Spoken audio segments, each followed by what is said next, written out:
لاوە با بڵێن هەواڵی دووەممان ئەوەیە کە شاعیر و نووسەر مستەفا دەلۆ یەکەمین کتێبی چاپکراوی خۆی بە ناوی شتە ڕۆح بڵاو کردەوە کە ئەم کتێبە ڕۆمانە و لە 300 لاپەڕەپێک هاتوو و باسێکی گشتی ئەم ڕۆمانە ئەوەیە کە باس لە قۆناغەکانی عەشقەکات و با ئێمەش پێیەکەوە بینەری بین.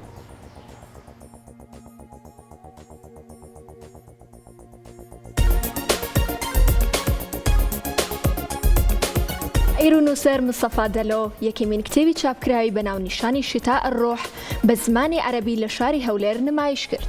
نووسەری ناوبراو لەبارەی ناوەڕۆکی کتێبەکەی بە کورساتی ڕاگەیاند. کتێبەکە ڕۆمانە و لە 300 لاپەڕەپێک هاتۆ لە قاهیرە لە چاپدراوە و ناوەڕۆکەکەی باس لە قۆناغەکانی عاشق دەکات.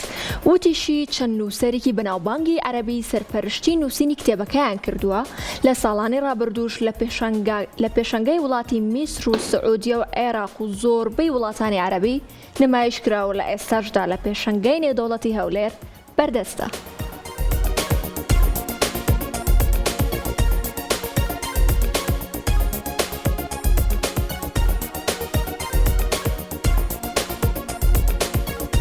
کتێبی شتا ڕۆح کتێبێکە دقی شعریە بەڵام وەکو ڕۆمان وایە. باس لە قۆناغەکانی عەشق دەکا بەڵام دەگاتە قۆناغێک کە قۆناغی کۆتایی کتابەکەیە کە 300 لاپەڕەیە. دەڵێت ئەم دەقا نووسرایە 3000 ساڵ پێش زاینی. مەبەست لەوە چییە کە خۆشەویستی هەر هەبووە و هەر دەمێنێ پێش زاینی و پاش زاینی.